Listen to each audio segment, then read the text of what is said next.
Angelina Jolie iki šiol yra skaitoma viena iš gražiausių Holivudo žvaigždžių. Jos veide mes matome pasitikėjimą bei seksualumą. Kokiegi bruožai suteikia tokį efektą? Tai yra išraiškingi antakiai, putlios lūpos bei veido forma su išraiškingais skruostikauliais priešakyje. Vesdama paskaitą supratau vieną ir paprastą dalyką.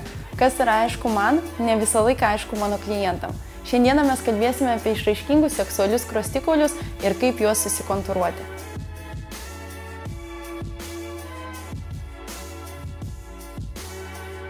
Prieš pradedant modeliuoti savo veiduką, atsisėskite šiek tiek toliau nuo veidrodžio, kad matytumėte visą savo veidą. Kiekviena moteris turi savo gražius išraiškingus skruostikaulius, tačiau visada juos reikėtų paryškinti, o visų pirma atrasti, kurioje zonoje atliksime ryškinimą. Pirmas būdas atrasti savo skruostikaulio zoną, tai yra pažiūrėti į šešėlį krentantį nuo iškilusio skruostikaulio.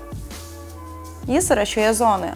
Tačiau jeigu ir tai nesimato, galėtumėt paliesti su savo ranka skruostikaulio zoną ir pajusite įdubimą po juo.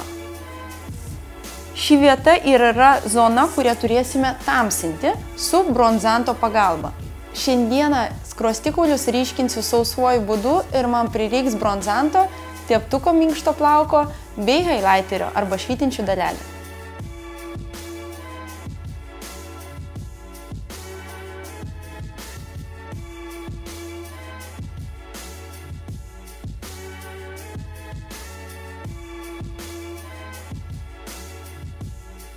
Šiame etape labai dažnai padarome klaidų.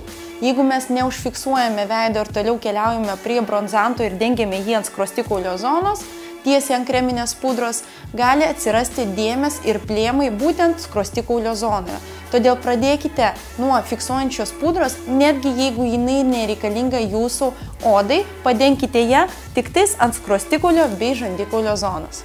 Teptuko pagalba šiek tiek pasiėmus produktą braukiu po skruostikauliu.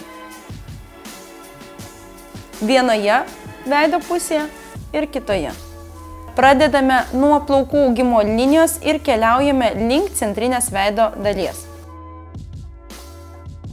Dar kartą pasikartosiu, jog produkto nereikia imti labai didelio kiekio. Pažiūrėkime į paveikslėlį. Atkreipkite dėmesį į 4 liniją. Tai kryptis, pagal kurią modeliuojamas skruostikaulis.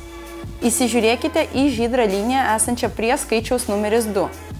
Ši linija yra ties išoriniu akies kampu.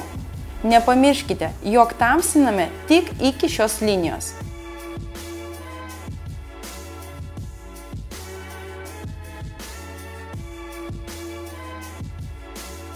Su tuo pačiu teptuku nusivalius jį prieš tai, highlighterį arba švytinčias daleles dengiame ant skruostikaulį. Vieta, kurioje reikia dengti produktą, yra pažymėta paveikslėlėje rutuliuku. Atlikus šiuos 2 etapus, skruostikauliai tampa išraiškingesni.